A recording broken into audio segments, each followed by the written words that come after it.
સુરતની ફેમિલી કોર્ટમાં 7 વર્ષની બાળાની દીક્ષા રોકવા મામલે પિતા દ્વારા અરજી કરાઈ છે તો વકીલ દ્વારા નાની ઉંમરની બાળકીની દીક્ષા અયોગ્ય હોવાનું મંતવ્ય રજૂ કરાવ્યું હતું। સુરતમાં 7 વર્ષની બાળકીની દીક્ષા રોકવાનો મામલો ફેમિલી કોર્ટમાં મહત્વની સુનાવણી થઈ હતી।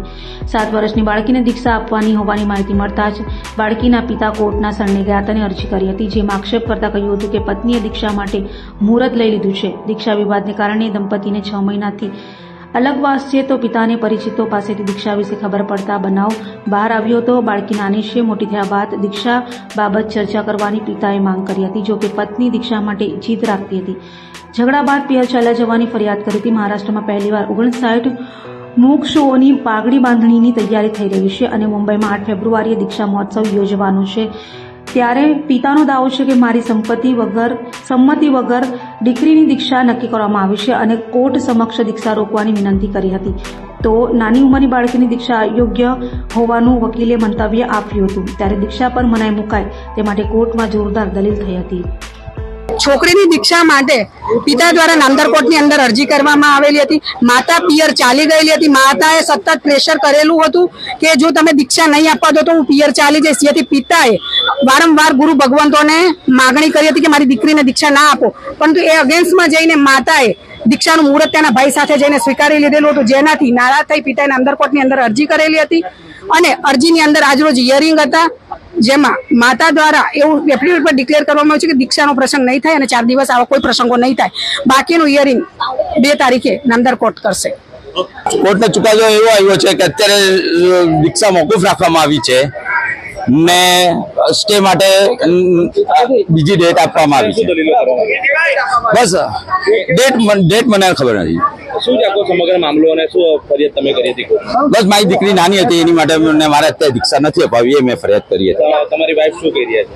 મારી વાઈફને અત્યારે દીક્ષા અપાવી હતી, એને એની માટે અમને ફોર્સ, બહુ જબરજસ્ત ફોર્સ કરેલો હતો ને મારી તો ના જ હતી, તો તે છતાં મેં એના ઘરે બેસી રહી હતી, કીધું મારો પરિવાર સાથે આવી જાય મારા ઘરે। એ અમે ફેમિલી સોલ્યુશન લેવા માટે અમે ત્યાં સાહેબ પાસે ગયેલા, એને મારી વાઈફને મારા ઘરે આવવું છે કે નથી આવી, શું કરવું છે એને, એની માટે અમે ગયેલા, પણ ત્યાં તો બધું અલગ જ પિક્ચર હતું અને એને એમને એમ કીધું કે તમે દીકરીની દીક્ષા અત્યારે હમણાં જ આપો તો જ હું તમે હા પાડો તો જ હું તમારા ઘરે આવીશ, પછી હું જિંદગીમાં તમારા ઘરે હું ને મારો દીકરો તમારા ઘરે આવશું નહીં, એવું અમને કહેવામાં આવેલું ને ને એ લોકોની તો બધી પૂરેપૂરી તૈયારી હતી ને અમને એમ પણ કહેવામાં આવેલું કે સાહેબ શું નિર્ણય લે અમને પણ ખબર નથી, પણ ત્યાં એ લોકોનું બધું પહેલેથી તૈયારી હતી। મારી દીકરીને પણ ઉપર તૈયાર કરીને જ રાખેલી હતી, એટલે અમારી માટે આ બધું અચાનક જ થયું છે ત્યાં। અને પૂજ્ય આચાર્ય ભગવાનને જણાવ્યા વગર જ કોર્ટનો સહારો મારા શ્રાવક સમીરભાઈએ દીક્ષા અટકાવવા ફેમિલી કોર્ટનો આશરો લીધો। અચાનક એમને કોર્ટનો સહારો લીધો છે, અમને જાણ્યા પૂછ્યા વગર। હકીકતમાં આ બાબતમાં કોર્ટમાં જવાની કોઈ જરૂર જ ન હતી। પૂજ્ય આચાર્ય ભગવાન પાસે જઈને પોતાની નિર્દેશાત્મક ભાવના રજૂ કરવાની હતી કે આવું ન કરતા એમને કોર્ટનો આશરો લીધો, જે દુઃખદ બીના બની છે।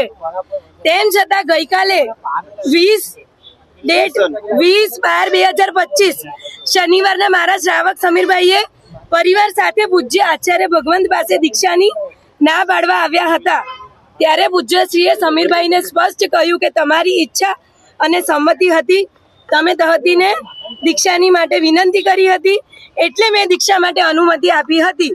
હવે જો તમારી સંમતિ નથી તો હાલ અમારે દીક્ષા આપવાની થતી નથી।